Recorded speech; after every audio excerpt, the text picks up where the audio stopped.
Heavy is the head that has to manage all of this. Hey everyone, welcome back to my channel. We're now incentivized to buy what we already buy. Fumbling through college had me building. I also got some done on the other side. And that was right around, I would say, May, maybe, right before renewing the lease for this property. Welcome to the channel, Martha. Thank you for having me here. Oh, I was going to say, I am getting up in their names, I'll tell you what. Bills paid by other people, life was never this good. I had to step back, knowing that it's... Hey everyone, welcome back to the channel. So when talking about the job market, it would be very wrong of me to not state how horrible it actually has been for many Americans. And although the unemployment numbers show that it is not nearly close to record highs, we are seeing that there are a lot of people who are unemployed, seeking work, looking for a job.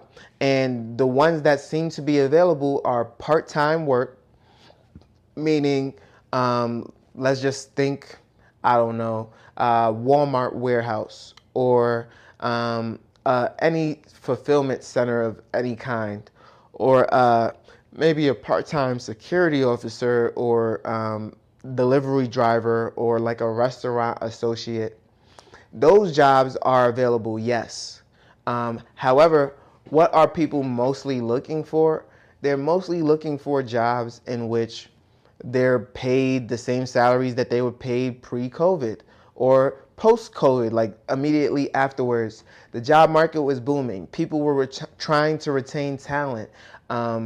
There were so many people who could just go out there, apply for a job, and the next day they would have it. I remember once I had 5, 6 offers within the same week. And it was just mind-blowing to me how much demand there was. I was like, wow, I must be one of the most skilled workers out there to be having so much demand in just under a week. And in this job market, I probably received maybe 2 offers, which is less than half of what I received previously. Now, I want to preface that by saying that obviously I'm not in every field, right? But we are seeing tech layoffs all across the board, whether it be Google, whether it be Zillow, whether it be PayPal, and even Tesla, if you consider them a tech company, has laid off a considerable amount of their workforce. Now, we have heard things like UPS is hiring, but obviously this is a very physically demanding job. So not everyone can do that job. There's memes going around on Facebook. I'm sure we've all seen them by now that people will say, oh, I applied for UPS and quit the same day. They won't make me a slave, blah, blah, blah. Like, and these are jokes that are stated about UPS, but it goes without saying that although I have never worked there, that the conditions for working at a UPS may not be for everyone. And so with that being said, it raises the question, you know, how people will vote in upcoming elections, how people really view the economy these days. It was already apparent to me that people are more, I wouldn't say comfortable, but more steady in the jobs that they choose because they do not want to stir the boat. They do not want to be out here in the job market looking for something at this time.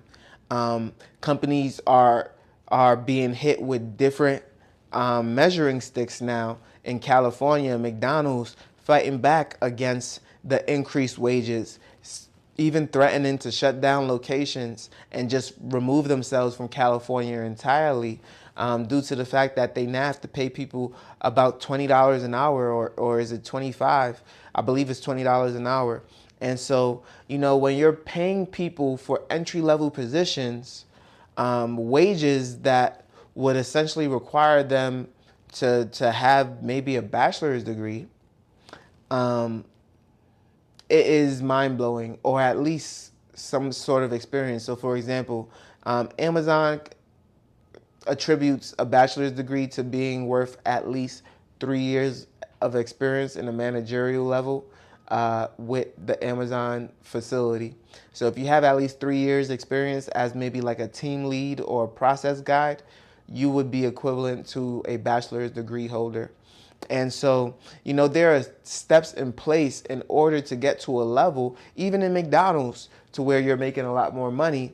But that would mean that you kind of rose through the ranks if you decided to forego college. So that means being an associate, being like a shift manager, being an assistant manager, then becoming a general manager.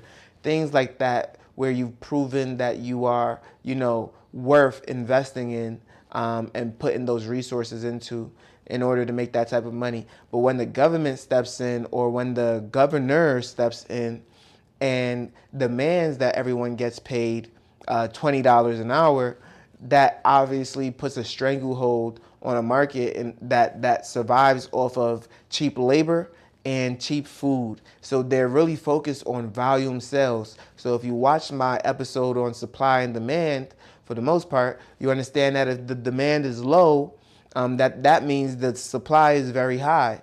And so the demand gets even lower when you have a high supply of something and the cost of the service has increased exponentially, right? So now you have a high supply of something, the cost has increased. People will just find alternative options so that they're not paying a premium for something that is not that high in demand to begin with. And so the job market is going through a cycle, right? It cannot always be up. It cannot always be down.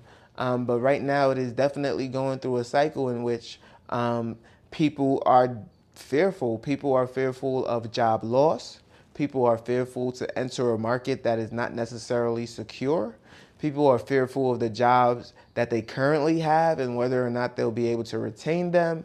People are just absolutely fearful all in all. And so if you have any questions on topics that you would like me to go over in the future or get more in depth with, then please let me know in the comment section down below, as I would be happy to address those topics. And I post every single day at 8 a.m. daily on YouTube and a Rumble, so I can't wait to see you on the next one. Peace.